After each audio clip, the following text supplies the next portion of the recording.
Hi, I'm Stanley Goldberg, host of the Inquiring Mind podcast. I hope you enjoyed today's episode. And if you're new here, I release 2 episodes a week with a variety of fascinating guests, and I would appreciate if you would support my podcast by liking this video and subscribing down below. Thank you for your support, and now to today's guest. Eric Berkowitz, welcome to the Inquiring Mind podcast. Thanks for having me. Yeah, it's a real pleasure. You're the author of the new book, Dangerous Ideas. I read it on Audible, and well, I didn't read it. I listened to it on Audible, and it was really good. I can't recall the guy's name, the one that read it, but he was quite good, and I think people should go out and read it for sure. Um, I wanted to start off with this. I think we live in a time where the exchange of free ideas and free speech is such a pressing issue, and you've written a book that's what, 250 pages or so, 300 pages, and you've It's packed it. it's almost precisely 100,000 words. That and was my limit. Yeah. and you've packed in so much information, so much history on the on free speech, which was awesome to read, and it synthesized the concept very, very well. uh what troubles me is that we live in an age when people cancel book contracts because of some people's behavior or whatnot, or some people's reputation. We had the case of at Hachette with Woody Allen being they didn't allow him to publish the book there. Um, The justly, Philip Roth bio. Yeah. Yeah. yeah. Josh Hawley, I think most recently with at I forgot the publishing house as well.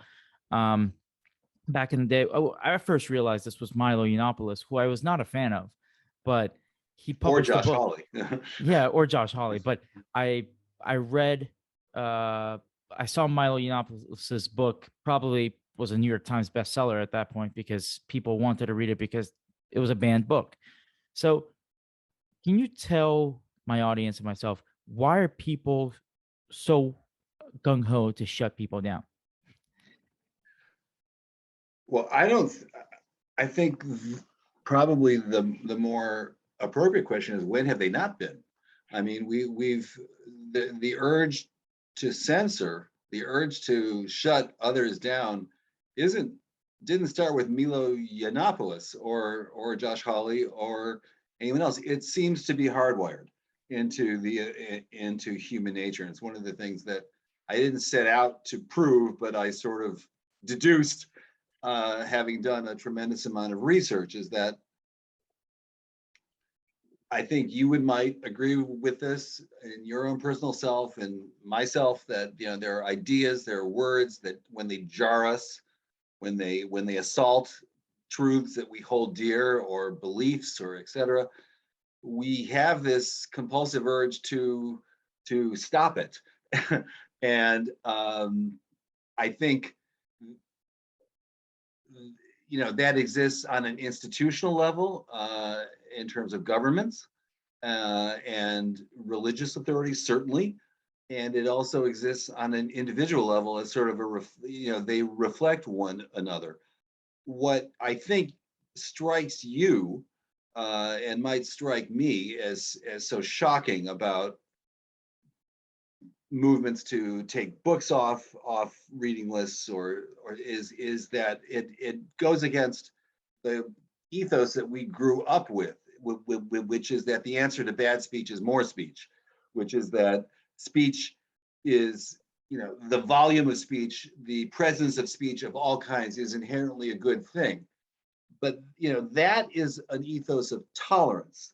That is an ethos that says, even though I don't agree with this, I might find Josh Hawley to be the worst senator of the 100, or Milo Yiannopoulos is a grotesque flamethrower, or people on the left being canceled, which there's almost an equal amount of that. But we find that shocking because that shows a lack of tolerance. I think what we have to realize, and we could go into the history very deeply, which I'm happy to, Hmm. because there's a lot of great stories. But we have grown up, particularly myself, I'm a little bit older than you are. We have grown up in an era of unprecedented an unprecedented lack of censorship. Okay, where tolerance of repugnant ideas, what Justice Holmes called thoughts we hate, uh, has that a level of tolerance has never really been reached until the present. And I think what we're seeing with cancel culture and with urges to restrict what's taught in schools, critical race theory, all of that stuff, is kind of a retrenchment back to the way people have always been, you know. So when we see these movements to restrict, for example, the teaching of the presence of race in American history, which is this whole subject now, we find that alarming, and at least I do, and wrong and shocking. But it's actually in the long term, it's kind of typical. Do you find that this is also a problem of context? Because my parents came from the Soviet Union, and they've they put that kind of into myself and my brother, that we came from a country where there was only one truth, and there was only one real, well, the newspaper was actually called Pravda, which is truth. And here you live in a country where you can go through different news sources, whether they be left or right, and come to your own opinion. But I think a lot of people that grew up here lack that context. They don't know anything else. They don't know that that once you start shutting down speakers or not allowing books to be published, it's a very slippery slope into a totalitarian state. Well, yeah, I think that your parents have a hard-earned appreciation for a free society. And I think, what you might have, to put in shorthand, what you just said is we take our liberties for granted. And I think that's typical in a lot of ways. I think what we've done and what seems to be happening is we're mistaking toleration for approval.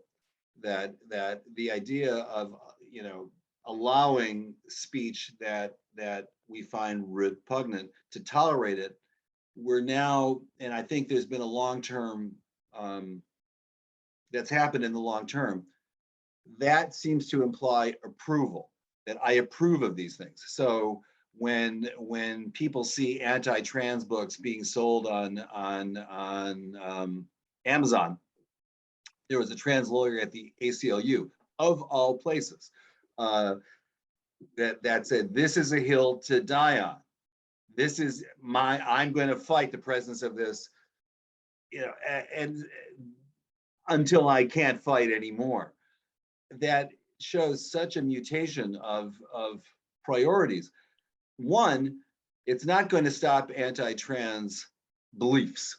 It's simply, even if this effort prevails, and it was taken off the Amazon list, Amazon honestly could care less about what they're selling. If it causes some trouble, they're going to take it off the list, and they have the perfect right to do that. You never looked at Jeff Bezos, at least in the Amazon context, to be our protector of rights. Maybe in the Washington Post context, yeah. But we have this belief that by even tolerating repugnant speech, such as this anti-trans book, that we're somehow, it's implicating us as approving such speech. And censorship has, at least in that context, is an act of faith. Many years ago, when there were the first rounds of Christian converts in the late Roman Empire, as a demonstration of one's conversion to Christianity, it was almost required to burn your books that you have of pagan magic or pagan literature, etc. And the burning of books, the intoleration, the destruction was itself an act of faith. And I think that sounds all strange and ancient, but when we look at ourselves now, it's almost an act of faith when we see the N-word being used, say, in curriculums. That people say, "My God, I'm going to strike up against that," because by doing that, I'm demonstrating what I believe. I'm making a public statement of my beliefs. In that sense, censorship is, a statement of beliefs. Um, you know, yes, we have grown up with unprecedented freedoms of speech, but at the same time, I think we also have lost sight, and maybe your parents having lived the lives that they've lived might have a greater appreciation of this, is that the presence of free speech necessarily means a life of hurt and a life of chaos. The free speech environment doesn't mean an environment free of pain or free of Right. of the dislocation you feel when your ideas are challenged. It means an environment with a whole lot of noise and a whole lot of offense. And I think part of what's going on now, if we want to bemoan the present state, and there's a lot to celebrate about it, is that the idea that there is speech that causes offense or causes hurt or a sense of exclusion, that speech needs to be stopped. This is hurting me. I feel harm. Therefore, I want to stop it. And I don't think that that is a really viable way of viewing things. I don't think you can legislate or rule away hurt or harm or exclusion. By doing that, it will inevitably backfire. That happens over history repeatedly. And I think we're sort of at a clearing point now on how we handle those kinds of things. I completely agree with you, and I think I'm curious to get your take on this. And I would imagine that this was part of the reason you wrote the book you wrote, is that it's I think censorship is also, or people being willing to censor, is also a sign of a broken education system. And I'm speaking about the United States here, um, where students are not taught about Maoist China and the Cultural Revolution. They're not taught about the Stalinist repressions. They're not taught about the early suppression of speech by the church, or witch burnings, and et cetera, et cetera. And I feel like the lack of historical context and not knowing, and through no fault of their own, by the way, because I'm not blaming the students for not knowing if they're not taught, right? So, do you think that that's a broken education system is contributing to people's willingness to censor? Well, I think what you're saying is that we have a lack of perspective, and so when we're lost in the whirlpool of our own emotions and our own thoughts, and we can't step back and see what's going on, Right. we act much more impulsively. I think that is part of it. Although there's quite a bit of censor. Yes, I do. I think there's quite a bit of censorship happening on in the context of higher education, which kind of brings this irony to a really acute point. I mean, I was talking with Lewis Lapham the other day, really great journalist, and he was talking about that a friend of his teaches history at Yale, and they were teaching 20th century. There was a course in 20th century European history, and they were getting to some of the grislier parts of the Holocaust, which every person on Earth should know, at least have a clear idea as to what happened. And the professor was effectively shut down because it was causing a lot of triggering pain in a number of the students who couldn't bear to hear those kinds of things. So, even in the realm of higher education, in the highest reaches of higher education, we're losing sight, I think, of the necessity to feel pain. I am Jewish. I have lost my parts of my family, were murdered. And so when I hear anti-Semitic speech, or when I read about those things, I feel, horrible. But that doesn't mean that we shouldn't learn it. It's for that very reason that we should learn it. I think there's we've been talking about the personal level, right? And cancel culture, et cetera. But censorship still remains a really viable, if futile, part of the toolkit of governments, both democratic and authoritarian. I don't think we need to go to Mao or Stalin or Brezhnev.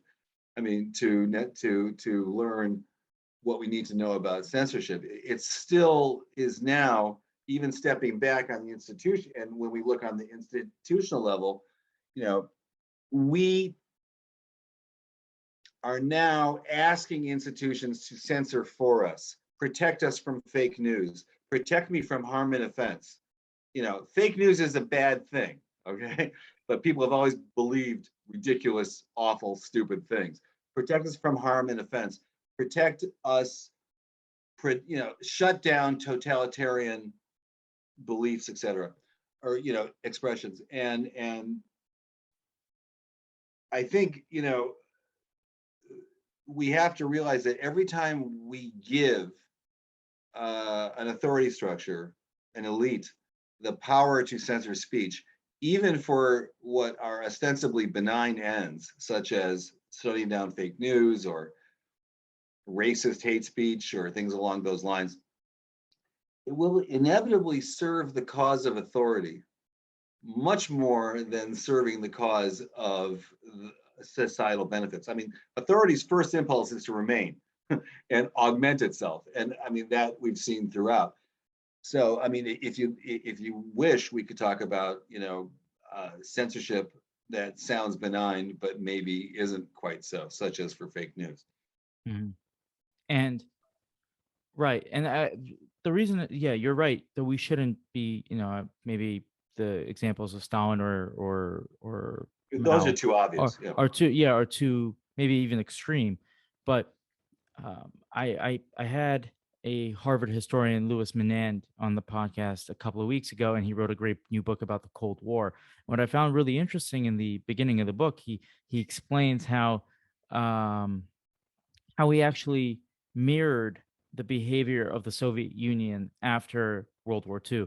So the Soviet Union, after the war, would shut down people with Western thoughts and Western ideas and whatnot, and but send them to the gulag or whatever they would do.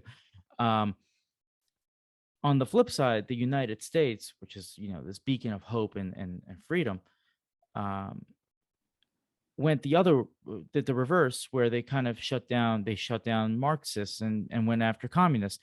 So Under the Smith Act, particularly. Yeah, yeah, yeah. so I found that very fascinating. And That's very astute.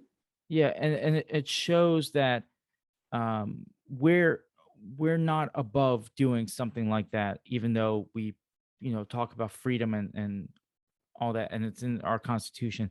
So do you believe I, that sorry, but do you believe no, that, please. you know, when people begin to censor others, that that's a sign of an unhealthy society, or or Well, I think that censorship, both on an individual level and on an institutional level, is itself an unhealthy thing.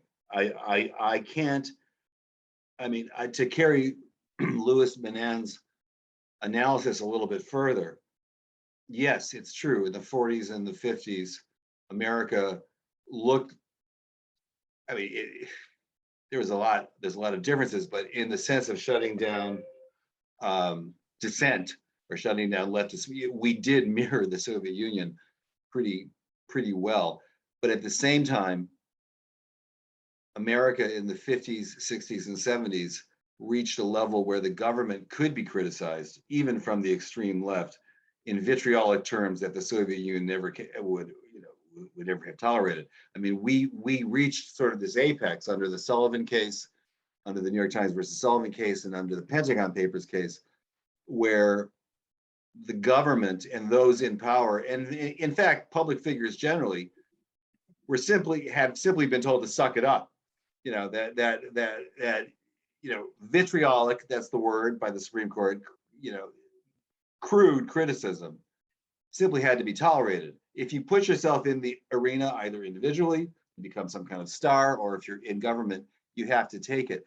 We never demanded that same level of thick-skinnedness, if that's a word, on by individuals, but by government figures, yes. And you know, Trump's failures in trying to shut down criticism, everything from Saturday Night Live to CNN, you know, et cetera, showed that our institutions, sort of held against him, who resembled in many ways kind of a Soviet leader in training. Um, is censorship an emblem of an unhealthy society? Censorship is an unhealthy, it's an unhealthy gene. Hmm. Put it like that. It's a gene that carries a lot of bad things, but it's in all societies. I really do believe that. I mean, Right. and this is also in the face of censorship's ultimate futility. It never really works, Yeah. or it rarely works. But but even in the face of its abject failure, we still have this impulse to do it. Yeah, I don't think we can discuss censorship or free speech without, well, I want to ask this question. Is there anything that is off limits to say, to write, or a person that's off limits when it comes to um, discussing censorship? Is it all right to say about any idea or person, you know, it's okay to censor that person? Are we saying in the United States? Sure, Because but yeah, it changes radically per jurisdiction. I mean, let's let's do let's United start. States, I guess. Well, no, let's start with the closest mirror that we have, which is Western Europe, Hmm. okay, um, and Britain, because it's always interesting to compare us to them, because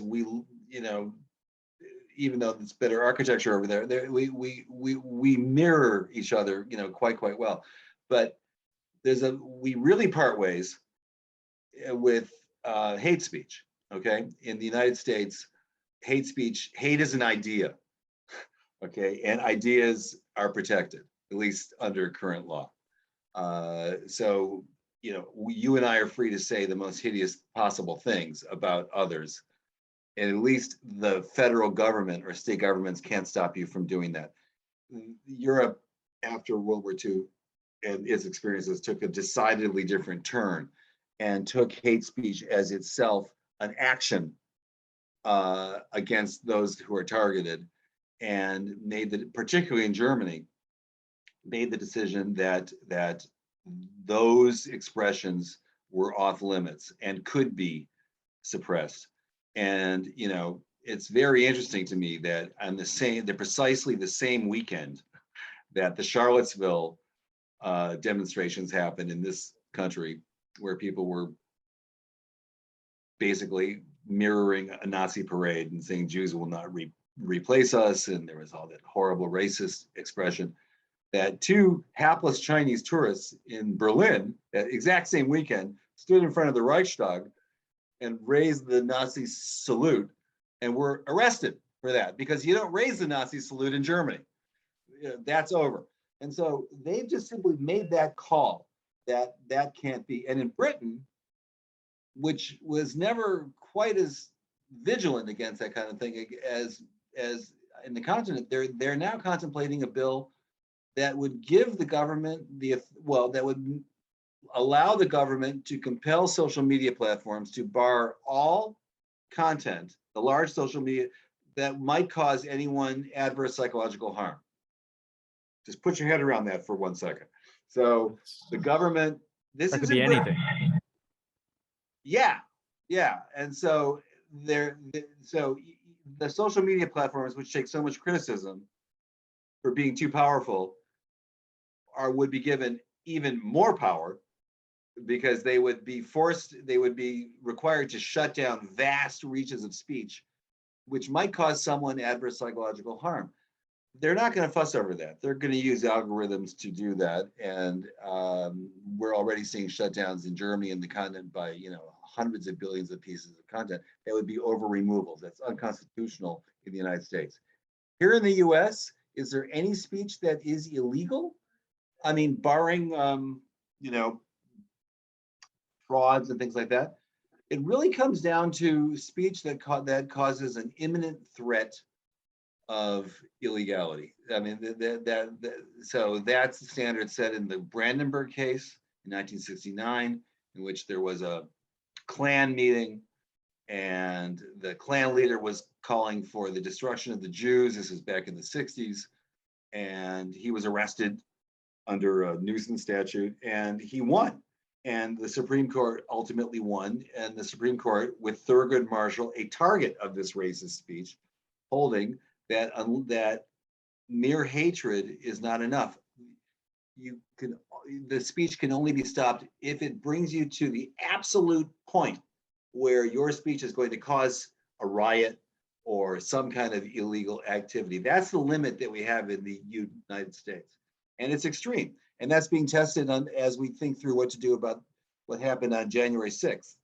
You know, Trump gave a hell of a speech that day to that crew. Was that incitement, or was it just Trump being Trump? If you ask me, I would have a different opinion than maybe you or someone else. But that's really the limit. And that is a high ceiling that we have. Well, before you mentioned the January 6th, I actually was thinking about just that when you were talking.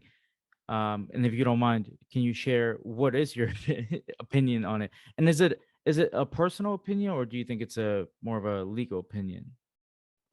Well, that's an excellent question, and I'm not quite sure that you realize why that is such a good question, because it's an excellent question because it's extremely hard to judge legal standards without infusing your own personal opinion into it.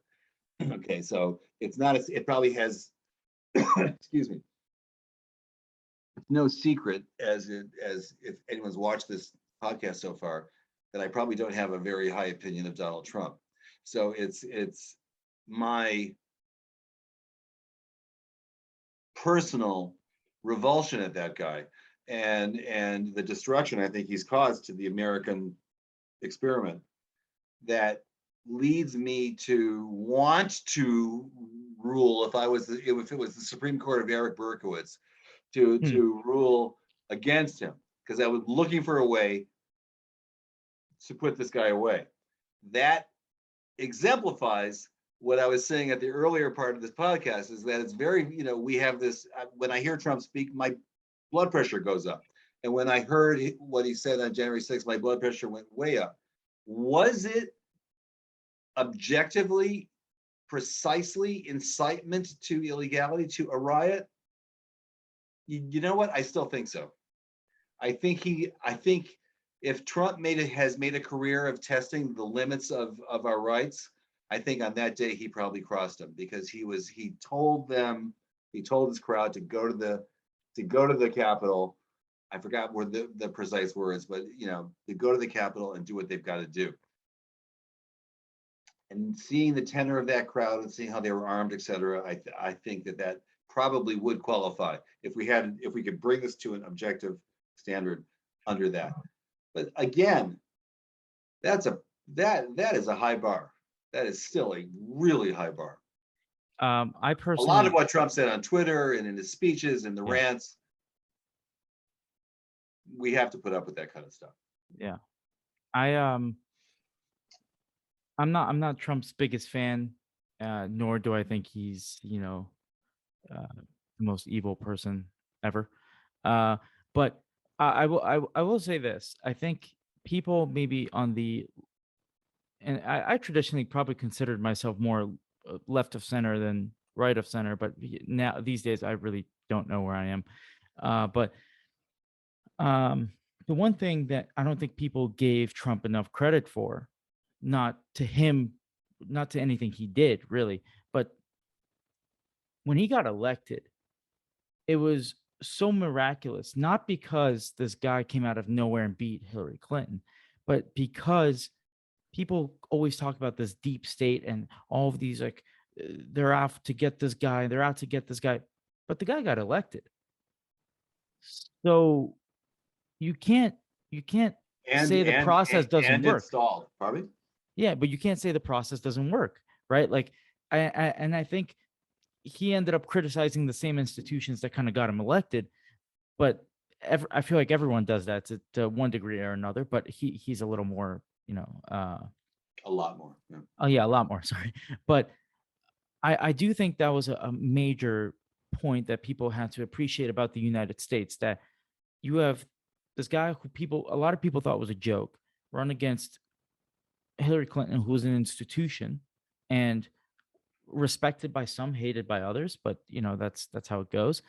And he wins and becomes president, and he's a legitimate president, right? Like he's not um so well, he was a legitimate president, but um Was elected, absolutely. yeah, and I found that one of the most interesting phenomena out of the entire, obviously, Trump presidency, the fact that you have this institution that held. Yeah, I mean, and that gets to two ideas. I mean, Plato's idea that democracy eats itself alive, that we will eventually, a democracy will choose a character, generally from the upper classes, who will end democracy. I mean, so Trump, his attacks on the various local, boards that ran elections and all of that is interesting, and his sort of breeding of a lack of respect for democracy and authoritarianism, and also the idea, who I talk about, Karl Popper, the Austrian philosopher, who had who brought up the paradox of tolerance, that that tolerance, when you tolerate intolerance, intolerance is going to eventually win and be the child that ate its mother. And so, that's we have such a high level of tolerance that we will allow someone along the Trump lines to eat away at our institutions to the point where they are, weakened. Will we stand? Will democracy ultimately eat itself alive? I don't know. I mean, I don't have the perspective. I know that Trump was a stress test uh, on our institutions, and I'm not quite sure in the end how well they've done. But here we are, and I'm sitting here in my dungeon, being able to criticize him as much as I want, and that's a good thing. Yeah, for sure. And I think, again, for all his attacks on the media and journalists and whatnot, um, yeah, maybe some people don't trust CNN more than they trusted them before. But again, CNN still exists. They still have viewers. People still watch them. There's a market for it. And I think that he reminded me of like a typical kind of like populist leader from maybe sometime in the mid 19th century, but he became president. Maybe he was at the right place at the right time, ran against the right person. There are a multitude of reasons as to why the guy became president. But I'm saying, I think in the United States, people sometimes might see a threat. Um, if we're so threatened by him, I'm afraid that the people that come after him could be worse, and we We won't could be more notice. confident. Yeah. Yeah, and I don't want us to be like. I remember, again, when he got elected, and I'm not. Um we're gonna stop the Trump talk for a second after this, but when he got elected, it was he's the worst guy ever, blah blah blah blah blah. But I'm not old enough to kind of fully remember this, but I've read on it, and people used to say that about George W. Bush. People used to say that about all these people, and then you get this guy, and they're like, no, no, no, no, this guy is really bad. But and I'm like, right, but you can only cry wolf so many times, and then at a point people stop believing you. So I think people should be more reserved in their criticism and pick your battles.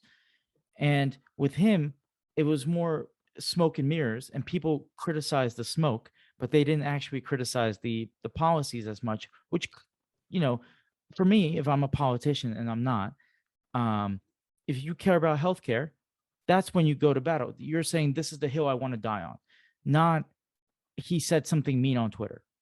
And I think Oh yeah, we yeah, had yeah. that too much for 4 years. Yeah.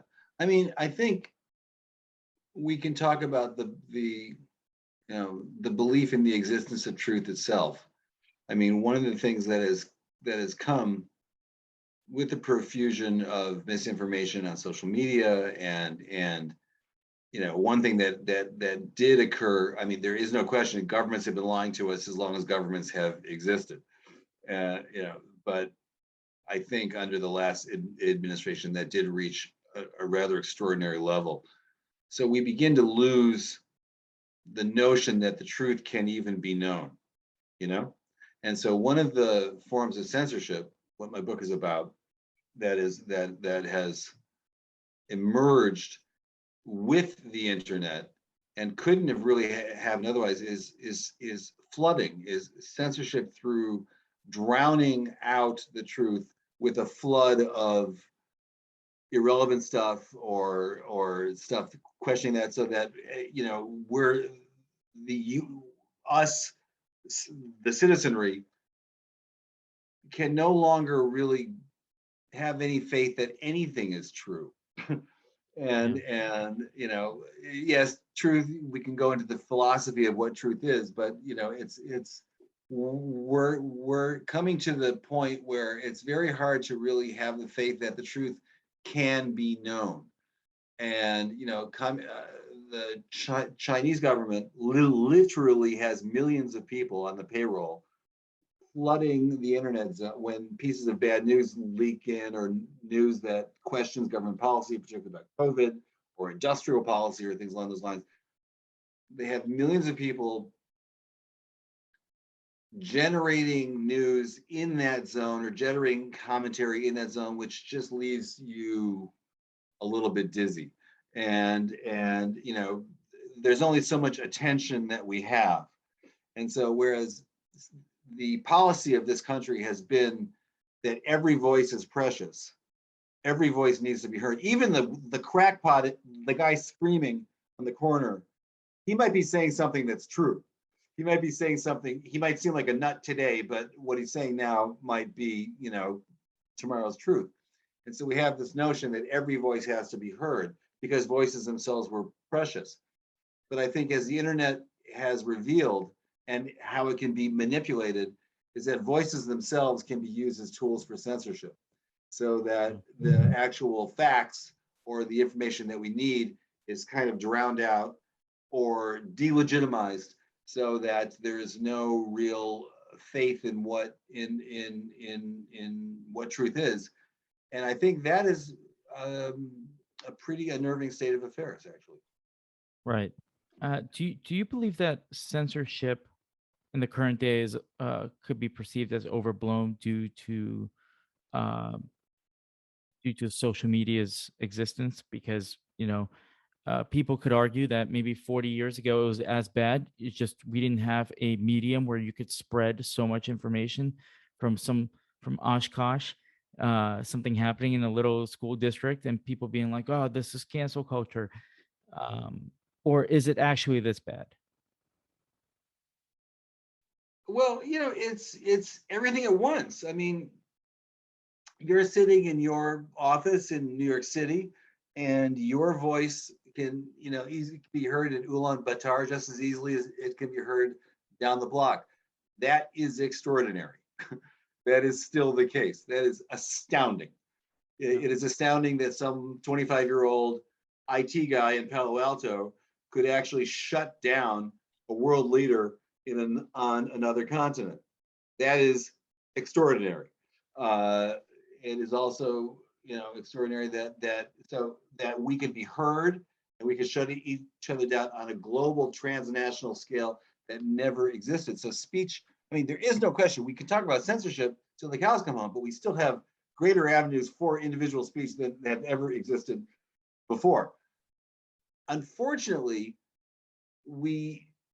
it's all there for profit. I mean, we're all working for Mark Zuckerberg. I mean, every spat, every little imbroglio that happens is ringing ka-ching in his pocket or in Google. And so we've never had speech tied to money the way that it is, that with every use, I mean, this podcast is being monitored, and it is being monetized, and it is being used to target ads on the various platforms that this is going to appear on. It has to be. There's nothing that's for free.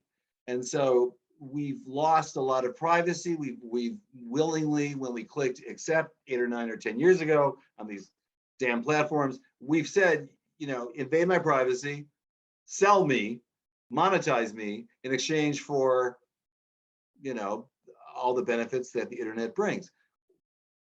So speech has never been tied to money as much as it has. Censorship has never been tied to money as much as it has been. I mean, Facebook is the largest censorship machine the world's ever known.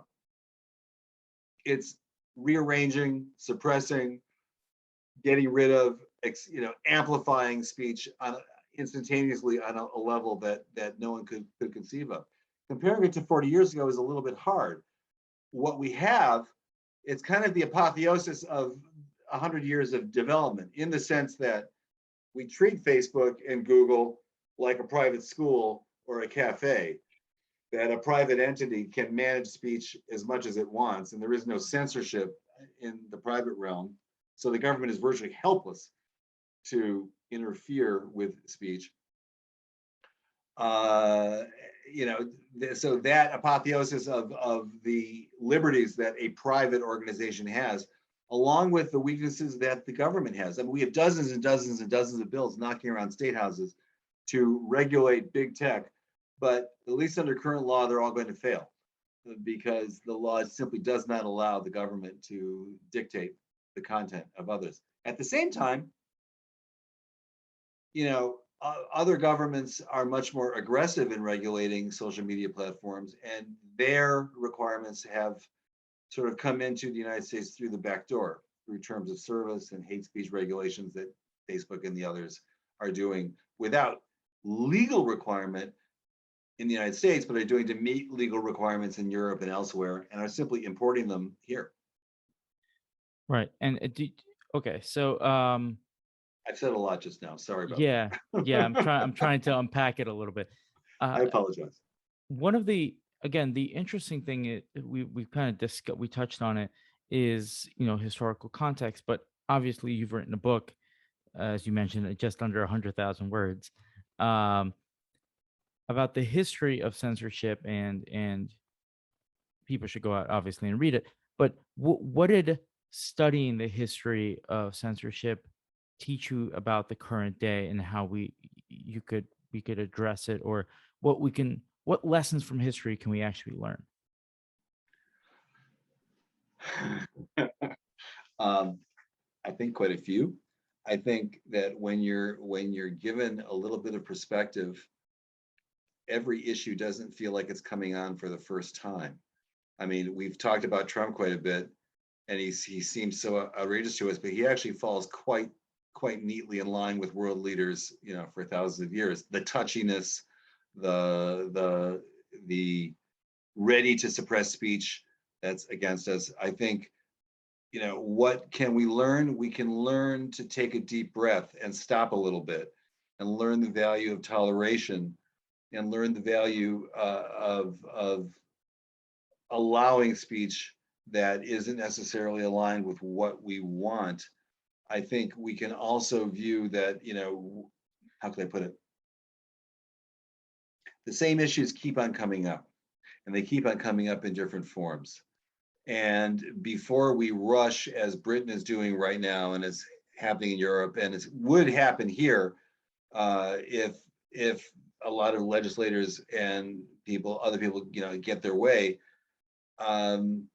we could see through history the harm that censorship causes, and that even censorship that appears benign will carry with it a hidden charge that will end up doing much more harm than good.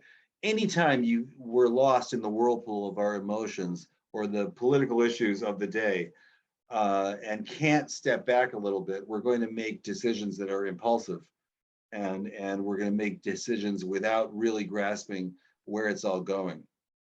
Mhm. I spoke, I believe, a month or two ago, to the former president of the ACLU, Nadine Strawson, Yeah, and she, it was interesting she's because, amazing. yeah, she is. Her book Hate is also really good, and we discussed how I kind of framed our whole conversation around a debate I saw her in about 30 years, 30, 25, 30 years ago or something like that. And it was on firing line with, I think, William Buckley. And she went up against some people that are, I guess, at the time they were center right or on the right, or conservatives. And what I noticed is, and I asked her if she felt the same way, has anything actually changed since that debate? I felt like it was still the same conversations. People still get touchy about the same things. And to move people in the direction of, well, yes, it might offend you, but it's okay to go through life and feel some level of hurt. I mean, that's what life is. It's pain and dealing with pain, and then maybe getting out of it and feeling some positive effect, and so on and so forth. So how do we convince people to defend ideas that they find personally repugnant? What did Nadine Strawson say to that question? Well, I didn't quite ask her that question. I asked her, do we have a responsibility to, I brought up one of my good friends who went to Penn State, and Ben Shapiro, who's a conservative, went to speak at Penn State, and he was shut down, or people were yelling at him and trying to prevent him from speaking. And I said, well, and my friend is to the left, um, politically, and I said, well, don't you feel like he should be heard out? And he goes, well, I don't agree with him, or whatever the conversation might have been at the time. I was like, yeah, you might not agree with him, but I think out of all people, you have the responsibility of defending him, because people will actually listen to, but theoretically, people might listen to you more than a person that agrees with him. I mean, the heckler's veto has always been there, even from the Athenian assembly. Yeah. People have been shouted down. You know, you could say to Ben Shapiro, "That's a risk you take." And someone might sock you in the jaw as you walk down the street because he's been provoking. He's a provocative character, and so I can't really. Do I think in a perfect world that a guy like Ben Shapiro should be allowed to speak peacefully? Yes, of course, but it's a rough and tumble world out there, and if we're talking about hate, how can we convince people? I'm trying to answer your question. How can we convince people to take a breath and realize that hearing speech that they don't like, that trying to legislate respect or legislate tolerance will breed intolerance? You can bring up examples. I mean, one of the earliest examples of hate speech regulation that I found in my book was by John C. Calhoun, the senator from South Carolina in the 1830s and later vice president, Mhm. who succeeded in getting abolitionist speech banned from the House of Representatives on the ground that it hurt his feelings as a slaveholder. That abolitionist speech, which casts such aspersions on the emotions of slaveholder on slaveholders, he said this is injurious to my feelings. So by teaching that this goes in both ways, and also that people like Mandela were put in jail for hate speech and Gandhi were put in jail for hate and divisive speech, that by shutting down one dimension of speech that we might not like or we think is wrong, we're inevitably inviting the shutdown of ourselves. It's not easy to make that point unless you have very solid historical examples. What I try to do in the book is bring them up in an interesting way, in a way that's not too didactic, which isn't me beating my chest or pounding a drum, but to show examples of how even benign sounding or benign feeling restrictions on speech will backfire. How do we convince people to allow destructive speech? To show what happens when you disallow it. Yeah. Yeah, I agree with that. And um So I kind of there's so many other things I kind of want to get to, but I guess in the interest of time, I ask all my guests at the end of each podcast to answer two questions, and Okay. I'll take them, I'll put them When together, did you stop beating your wife? and um and I'll bundle them together. You can answer in whatever order you please. Sure. Um, so the first one is, what gives you hope for the future? If you have any hope, I will always repeat this. I had one guest who had no hope and proceeded to depress me to no end. Mm. Um, and then the second question is, what are five books, fiction or nonfiction, that you would recommend to people? And those books will be linked on the bottom of the video and the audio version of the podcast. It gives me hope for the future. Hmm. I think in the end, and there's so many examples to prove me wrong that people are basically good. And I think even with all these awful examples of people overstepping, that effectively in the end, right wins. And I think effectively in the end, people's good nature, can show. I don't think it would necessarily dominate. I've seen, too much dictatorships eat themselves alive the same way that democracies could possibly eat themselves alive. I think what brings me hope effectively is renewal. Is that there's always a springtime, and that there's always something new growing out of the old. That sounds kind of hazy, and but honestly, that's it. We were talking before the broadcast that one of my children, is intent on, burning the world down and starting again. And I think what my child is really talking about isn't necessarily destruction, but is this intense urge to make things right.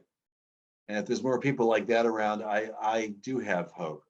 Now, you also asked about five books. Are these five books about censorship, or just No, five books just generally?